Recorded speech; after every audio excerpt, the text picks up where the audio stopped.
Soteriologia vem de duas palavras gregas: soteria, salvação, logia, teologia, estudo. E hoje nós iremos falar, como eu disse, sobre essas evidências, ou algumas evidências, né? Porque são muitas evidências. Então o texto foi lido lá em Marcos capítulo 12 e o versículo 31, né? Que a parte dele diz: amarás o teu próximo como a ti mesmo. Nós vemos que no decorrer da caminhada de Jesus Cristo, juntamente com seus apóstolos, quando ele escolhe ali cada um dos seus apóstolos, ele vai orar primeiro, é isso? Vai buscar um direcionamento da parte de Deus. E quando dá pela manhã, ele passa pelas ruas da cidade, provavelmente Jerusalém, vai chamando os seus apóstolos, ou aqueles que iriam trabalhar com ele durante esses 3 anos que eles ficassem ali para fazer ali aquela missão, para cumprir aquela missão que ele veio dar início, na verdade. Para Jesus ali a missão dele era o quê? Era treinar pessoas para continuar aquilo que ele começou. Mas na verdade Jesus ele concluiu, né? Ali na cruz ele disse: está consumado. Só que aí os discípulos vão o quê? Vão receber outra missão, que é a missão como igreja, para o quê? Para divulgar, para continuar aquilo que ele havia ensinado de Mateus até João, até o finalzinho de João, que são os 4 evangelhos, como nós conhecemos. E no decorrer desses 3 anos, ele ensina o quê? Ele ensina a mansidão, o amor, ele ensina sobre renúncia e outras coisas mais. E nós sabemos que quando nós estamos na presença de Deus, nós temos que ter o quê? A convicção, a certeza de quê? Da nossa salvação. Não é verdade? Alguém vai te ver lá pela rua, ou vai me ver na rua, ele vai olhar algo diferente na minha vida, na sua vida, e vai dizer o quê? Aquela pessoa ali é um homem ou uma mulher de Deus. Então, o salvo, ele tem o quê? Ele tem o brilho do Espírito Santo na vida dele, não é verdade? As pessoas na rua já percebem quando realmente a pessoa ela tem o quê? A certeza da sua salvação, quando ela vive uma vida correta com Deus. Então é difícil alguém que tem intimidade com Deus, com o Espírito Santo, para as pessoas não notarem na vida dele. Quem lembra do exemplo do profeta Eliseu? O profeta Eliseu não precisou ele chegar para aquela viúva, para aquela senhora e falar: olha, eu sou um homem de Deus, eu sou crente, eu sou salvo e tudo. Não, ela viu o quê? Ela viu nele a essência de quem? Pode falar. A essência do Espírito de Deus, ou a essência de Deus, ou o brilho do Espírito de Deus sobre a vida dele. Ela declara, né? Ela fala com seu esposo: vamos fazer aqui um quartinho para aqueles homens aqui, porque verdadeiramente eu sei que eles são homens de Deus. Que é o contrário lá de Atos capítulo 16 também, né? E o Espírito maligno usa a boca daquela mulher para atormentar Paulo todos os dias, juntamente com Barnabé, não, o outro lá, Silas. Então o homem de Deus não precisa ele bater no peito, ter aquele orgulho, né, se exaltar, para as pessoas verem que Deus é na vida dele. Não. Através das suas atitudes, as pessoas vão entender e vão enxergar o quê? Que Deus é na vida dele, que ele é salvo, que a mulher de Deus é salva. Então isso aqui foi uma pequena introdução para nós entrarmos aqui para as evidências, como foi lido no texto de Marcos capítulo 12, versículo 31, que Jesus, ele resume ali, como nós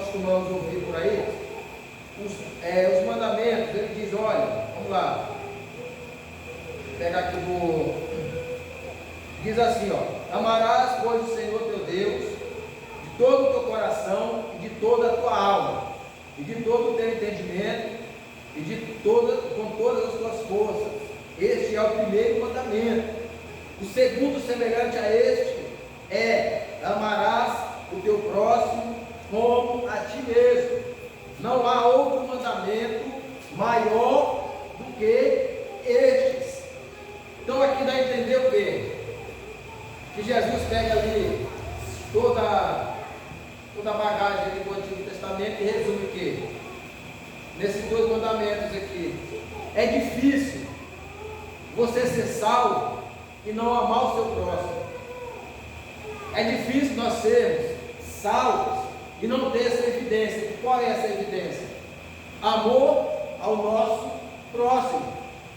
Porque quando nós somos salvos, quando nós temos o quê? A essência, como eu falei, o brilho do Espírito Santo, o fruto do Espírito Santo, que é amor, que é esse amor, dificilmente nós vamos odiar o nosso próximo.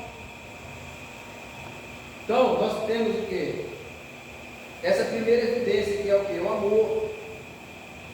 O amor do crente salvo não é só através de palavras. Porque muita gente ama apenas de quê? De palavras, não é? Mas o crente que tem essa evidência, que realmente, o verdadeiro salvo, na verdade, ele não ama só de palavras, ele ama com o quê? Com as atitudes também. Porque eu falar aqui amo o meu próximo. Eu vejo o meu próximo numa situação precária e falar para ele: não, eu te amo, meu próximo, eu te amo por Cristo Jesus. Mas e aí? Eu falei com palavras, ele vai continuar o quê? Naquela situação. Mas quando nós amamos, não só de palavras, mas também com as nossas atitudes, aí sim, essa é o quê? A verdadeira evidência de um crente salvo, ou de um verdadeiro salvo. Quando eu amo meu próximo, eu não falo mal da vida dele. Quando eu amo meu próximo, eu não difamo ele. Quando eu amo meu próximo, eu procuro o quê? Procuro também apresentar esse amor, ou essa evidência, que é o amor que o próprio Deus deu para a gente, para essa pessoa, o amor de Deus. Eu aconselho, amém? Aí Mateus 5,44 diz assim, ó: amai os vossos inimigos. Olha o mandamento que Jesus ele está deixando aqui nessa passagem. Hoje nós iremos olhar um pouco da nossa Bíblia.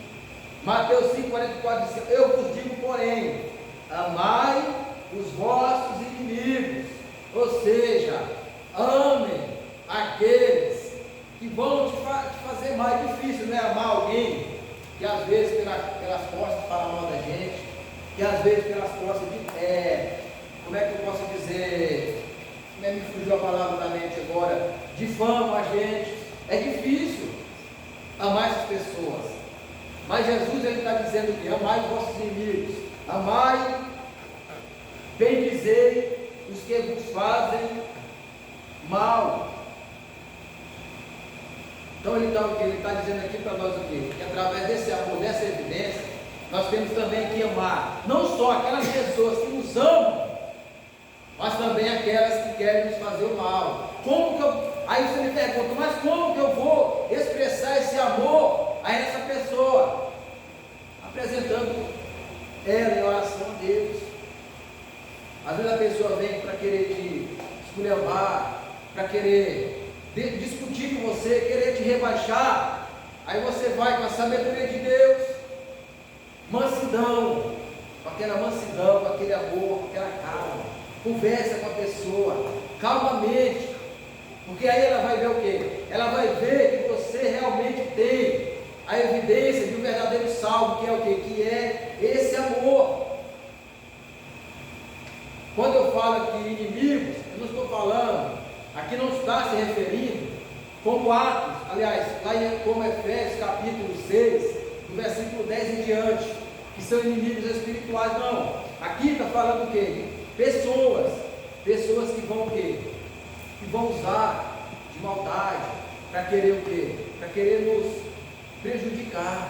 Aí Jesus está dizendo, não, seja paciente, ame essas pessoas, apresente a Deus para elas. Por quê? Porque só assim elas vão mudar o quê? Também de atitude. Então Jesus está dizendo o quê? Que é para nós o quê? Amarmos o nosso próximo como a nós mesmos. A gente nunca fez mal para a gente mesmo, já fez? Você já pegou assim, já falou mal de você para você mesmo? Hã?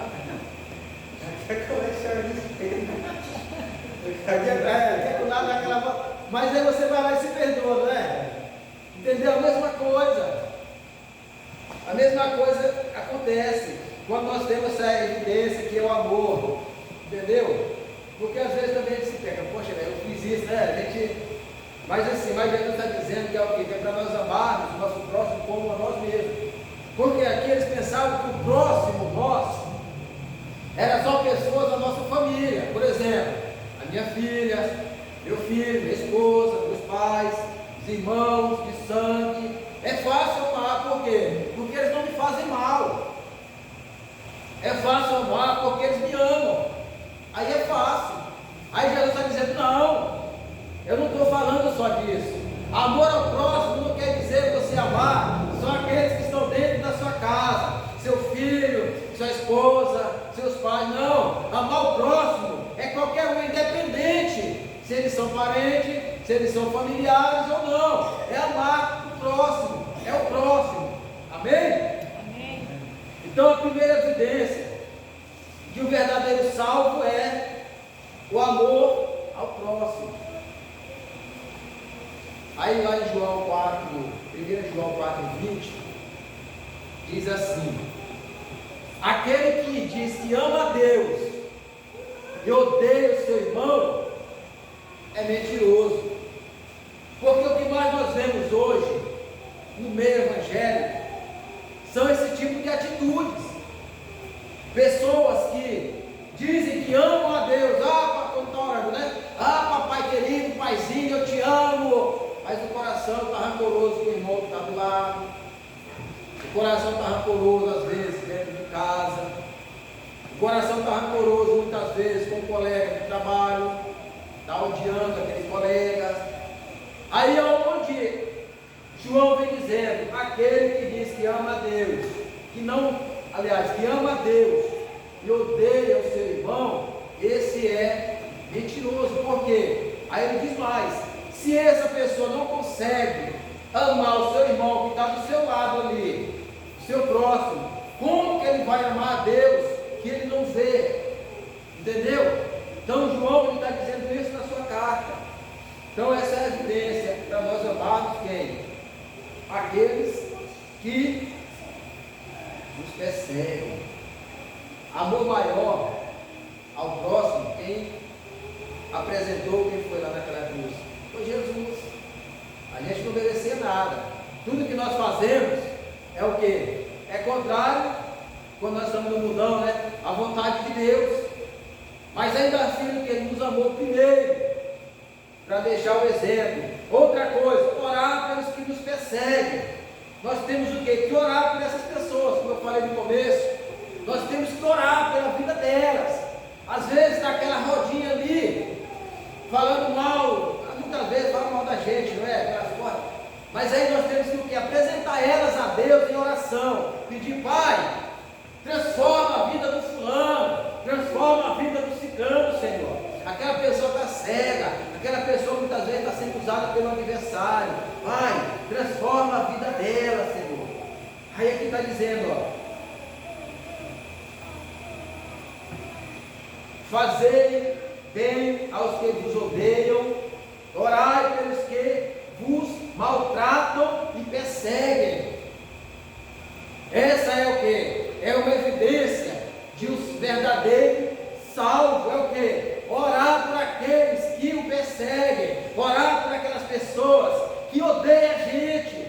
Por quê? Porque um dia o Senhor pode fazer uma obra no coração dela, e ela vai ter o que? O coração aberto, entender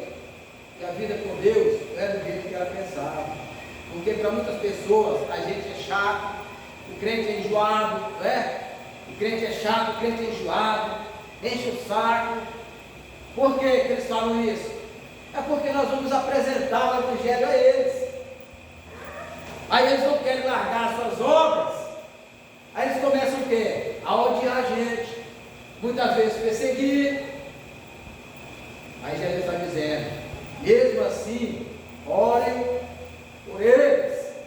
Essa é uma evidência de um crente salvo, ou de um verdadeiro salvo. Nós vemos lá em Atos capítulo 7, no último versículo, se não me engano, é o 56, deixa eu olhar bem aqui, para não ficar só em minhas palavras.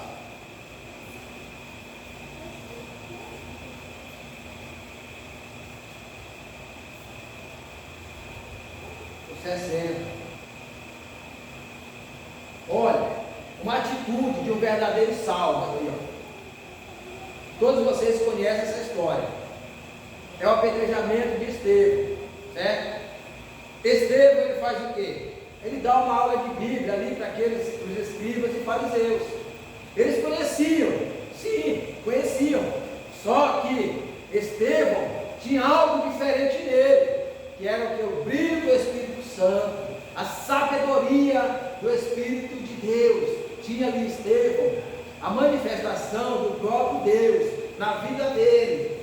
Aí Estevão começa o quê? Falar das coisas que aquele povo, que eles fizeram no começo, mataram os profetas, perseguiram, aí por último, mataram o Filho de Deus.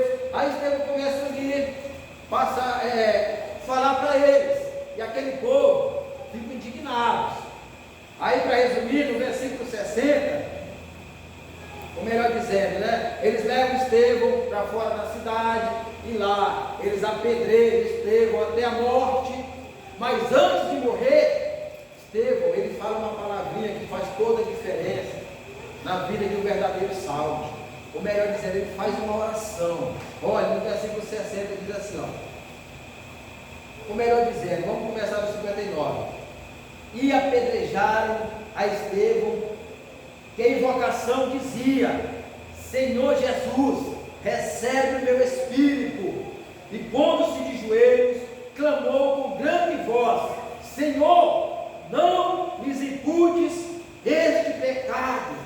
E tendo dito isto, adormeceu. Estevão ali na beira da morte, sendo apedrejado, acusado injustamente, só porque estava pregando o Evangelho, pregando a palavra para aquele povo. Mas ele já ali, no leito, já quase morto, ele faz a oração para que Deus perdoasse os pecados daqueles homens que estavam ali, matando ele naquele momento.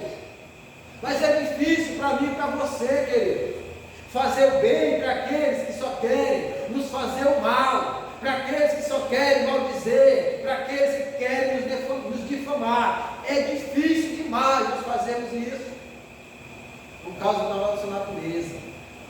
A nossa natureza é puxada realmente para querer se vingar, para querer desejar o mal mesmo. Às vezes até orar para Deus, né? Senhor, o fulano me falou isso, me jogou uma praga, né? Como a gente diz. Senhor, que essa praga volte para ele. Não é assim que muitas vezes nós fazemos? Mas aí, o verdadeiro salvo não. Ele faz igual Estevão. Ele diz: Senhor, e ainda diz assim, ó, que bramou com grande voz: Senhor, não nos imputes esse pecado. Aonde que Estevão encontrou força? Já na beira da morte, né? O próprio Espírito de Deus na vida dele, querido. Por quê? Porque essa é uma evidência de um salvo verdadeiro. Orar pelas pessoas que fazem mal a eles, que maldizem, que perseguem, que odeiam. Lá no Sermão da Montanha, lá em Mateus capítulo 5, Jesus ele diz o quê? Bem-aventurados sois vós quando fores perseguidos pelo meu nome. Ou seja, nós temos que sentir o quê? Alegria quando nós formos perseguidos por causa do nome de Jesus. Quando nós estamos na presença de Deus, que está tudo bem, a gente não está recebendo nada, nem uma piadinha, nada, pode ver que está está faltando alguma coisa, né? Porque o crente, a vida do crente é sempre assim, sempre alguém está ali falando alguma coisa, inventando alguma conversa. Então a verdadeira, aliás, outra evidência do salvo verdadeiro é essa: orar por aqueles que o perseguem. Outra evidência de verdadeiro salvo é sentir alegria nas perseguições ou tribulações. Outra coisa que é difícil demais para nós fazermos, porque no momento do sofrimento, como que nós vamos sentir alegria? Alguém está ali falando com você, alguém está te perseguindo, você está passando por algo, como que você vai se alegrar? Como que nós vamos nos alegrarmos nessa situação? Aí, se você for abrir lá no livro de Atos, capítulo 5, e o versículo 40 e 41, você vai entender o que aconteceu com Pedro e João. Olha, Atos, capítulo 5, diz assim, 40 e 41, né? Retiraram-se, pois, da presença do conselho, regozijando-se, 41, de terem sido julgados dignos de padecer afronta pelo nome de Jesus. Então, Pedro e João, eles foram o quê? Eles foram açoitados, mas eles não saíram reclamando, maldizendo o nome de Deus, jogando a culpa em Deus, dizendo: olha, nós estamos nessa situação, culpado é o Senhor falou que era para a gente pregar o seu nome, divulgar o seu nome, pregar o Evangelho, agora está aí, nós estamos sendo, nós apanhamos por causa disso. Não, a palavra diz que eles saíram o quê? Alegres, regozijados, porque eles padeceram pelo nome de Jesus Cristo. Então eles sentiram o quê? Sentiram alegria em serem ou em terem sido açoitados por causa do nome de Jesus Cristo.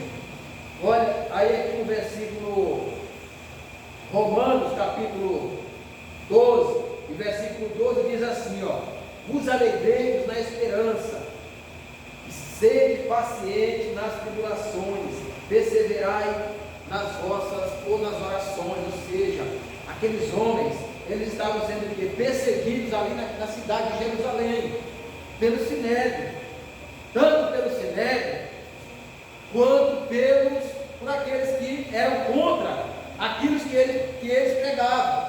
Mas eles não, a palavra diz que eles não ficavam tristes, muitas vezes. Eles ficavam alegres, às vezes eles eram levados ao Sinédrio, muitas vezes apanhavam, eles não reclamavam, mas ainda assim eles se alegravam. Claro que aqui Paulo está falando para quem? Para os romanos, na época, para a igreja em Roma, que lá, na época de Nero, a igreja também era perseguida, a igreja era, muitas vezes, eles pegavam pessoas e matavam, faziam espetáculos.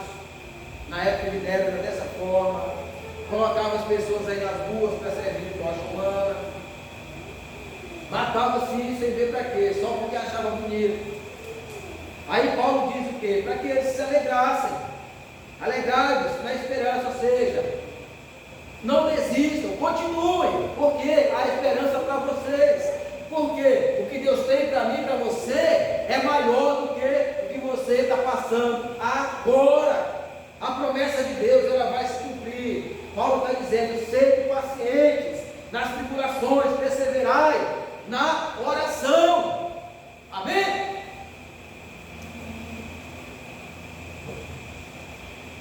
Então essa também é uma evidência de um verdadeiro salvo. Ele sente o quê? Ele sente alegria quando ele é perseguido, quando ele sofre por causa do nome de Jesus Cristo. Outra coisa também que nós temos que ter é fé. Uma das evidências de um salvo verdadeiro é a fé.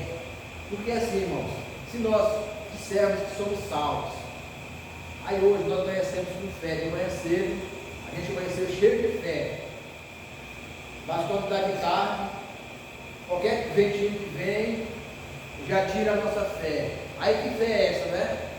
Nós temos que ter fé para entender o quê? Que as coisas, lá em Hebreus 11:6 diz o quê? A fé é o quê? É o firme fundamento das coisas que se esperam e a certeza das coisas que não se veem. Ou seja, o crente cheio de fé, ou o salvo verdadeiro, quando ele tem essa evidência, mesmo ele não vendo nada acontecer, mas ainda assim ele está crendo, ele está esperando em Deus, que um dia vai acontecer, que um dia o milagre vai chegar, que um dia a família vai ser salva, que um dia o pai vai ser salvo, a mãe vai ser salva, um dia o filho vai ser salvo, um dia Deus vai tirar aquela pessoa que está no leito de enfermidade, vai curar ela. Então nós temos o que? Nós temos que ter essa evidência, que é o quê? Que é a fé. Porque lá em Hebreus 11:6 diz o quê? Que a fé, aliás, sem fé, é impossível agradar a Deus.